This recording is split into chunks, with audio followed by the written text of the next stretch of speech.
Avropadan Binance getdi. Bu barədə nə düşünürsünüz? Ümumiyyətlə kriptoda lisenziya lazımdırmı?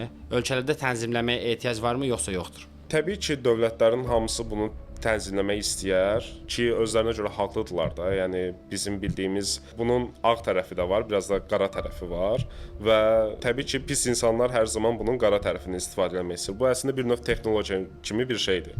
Yəni bu gün biz süni intellektlə özümüz hər gün video çəkməyək deyə öz prototipimizi yaradıb süni intellektə onu danışdırırıqsa, sabah başqa biri bunu bizə əks olaraq da istifadə edə bilər. Və düşünürəm ki, tənzimləmə lazımdır, amma bunu tənzimləmək həqiqətən mümkün olacaqmı? Bu biraz mənə müəmmalı gəlir.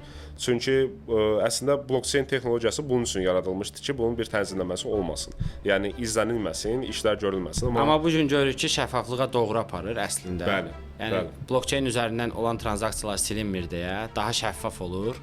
Hətta vergi sistemi də tətbiq edilsə, məsələn, heç kəs vergidən yayına bilməz. Bu yol tətbiq edilsə, heç kəs yayına bilməz.